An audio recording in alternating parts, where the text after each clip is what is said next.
Neste dia 3 de outubro, no Patriarcado de Lisboa, nós celebramos a memória de 3 irmãos que são mártires, santos Máxima, Veríssimo e Júlia. São 3 irmãos mártires. Dia 3 de outubro. E este primeiro ponto leva-nos a meditar como a fé chegou a esta terra, a este lugar da Europa, ainda antes de Portugal existir, porque estes santos foram martirizados no ano 304 depois de Cristo. Mas vamos por partes. Aqui neste ano 304 nós teremos uma grande perseguição, um recrudescer das perseguições dos santos, enfim, dos cristãos, daqueles que tinham fé, em várias regiões do Império, particularmente naquilo que hoje se pode chamar Península Ibérica, que na altura se chamava Hispânia, embora algumas referências existissem à Lusitânia. A fé chegou então aqui a Portugal antes de Portugal existir, e nós devemos lembrar-nos desta fortaleza dos mártires. Uma frase muito antiga diz: sangue de mártires, semente de cristãos.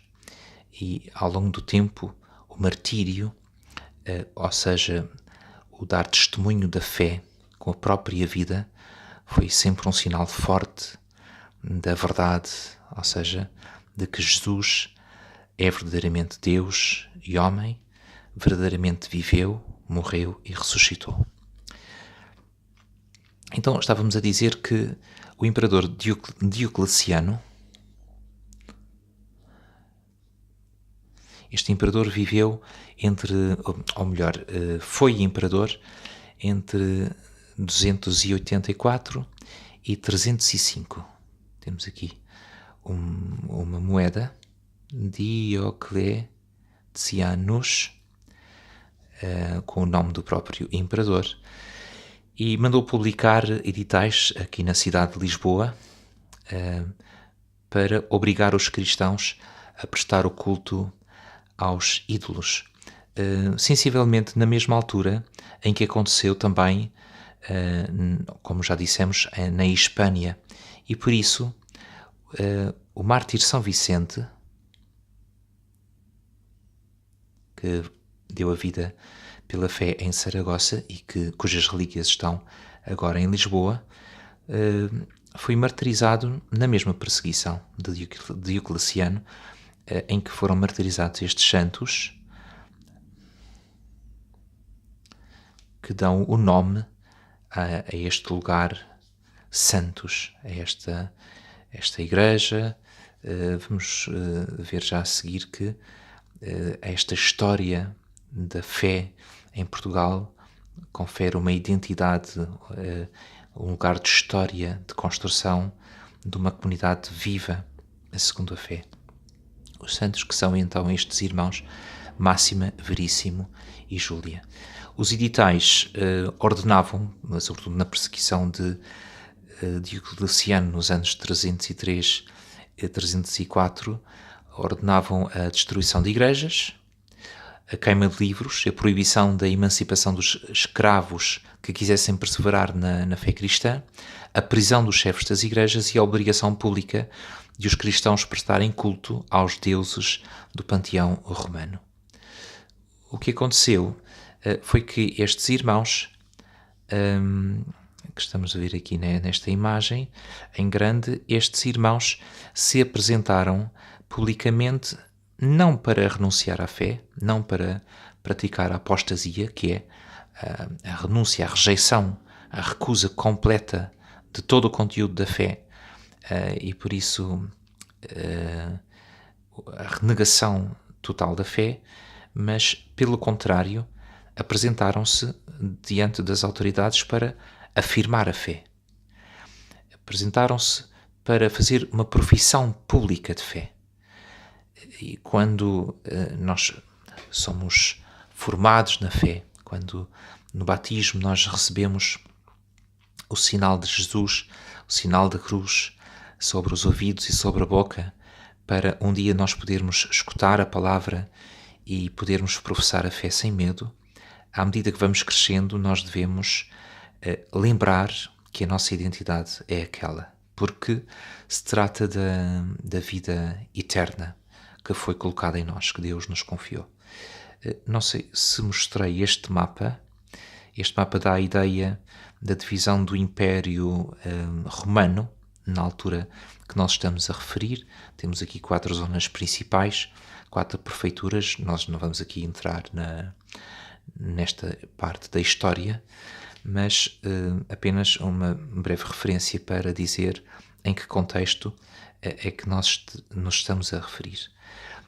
Temos, dentro da arte portuguesa, um conjunto de imagens acerca destes 3 irmãos, de Máxima, Veríssimo e Júlia, que comporta, em primeiro lugar, este momento em que terá existido um anúncio do anjo. Ontem, no dia 2 de outubro, nós referimos os anjos.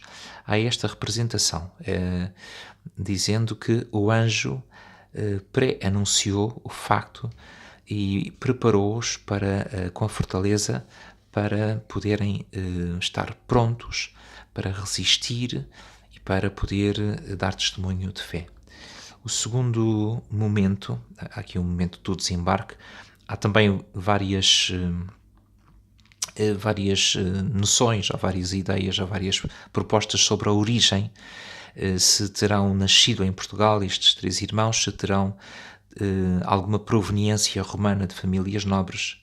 Nós não vamos entrar nesses pormenores, porque o ponto central é que, de facto, se apresentaram para professar a fé, como já dissemos. As autoridades tentam convencer a apostasia e, entretanto, perante o facto de estes jovens continuarem a resistir na sua fé, querer professar a fé, querer dar a vida pela fé em Cristo, então são fustigados, são flagelados. As autoridades não conseguem convencê-los à apostasia e por isso sofrem castigos tremendos. Portanto, mantendo esta resistência, acabam por ser arrastados. Estamos a ver esta imagem sempre de quadros que se encontram no Museu Machado de Castro, e são arrastados até à morte. Depois, os corpos são lançados, são maltratados, mas mesmo assim são respeitados pelos animais, são lançados ao mar e mesmo assim vão ser encontrados junto da costa, naquela zona de Santos, perto numa praia, perto do rio, e aqui depois, com o passar do tempo, a devoção vai sendo cada vez mais forte, porque a própria fortaleza dos mártires ajuda os crentes a perseverar na sua fé.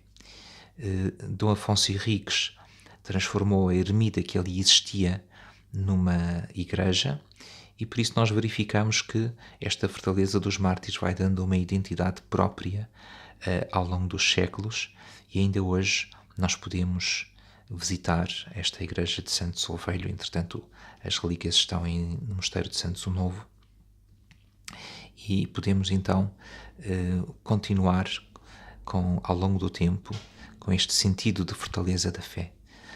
Peçamos então a estes mártires, Santa Máxima, São Veríssimo e Santa Júlia, que nos dias de hoje a nossa fé continua a ser forte, para louvor de Cristo, que por nós deu a vida, para testemunho em relação aos nossos irmãos e para um dia podermos alcançar a vida eterna que Ele nos deu.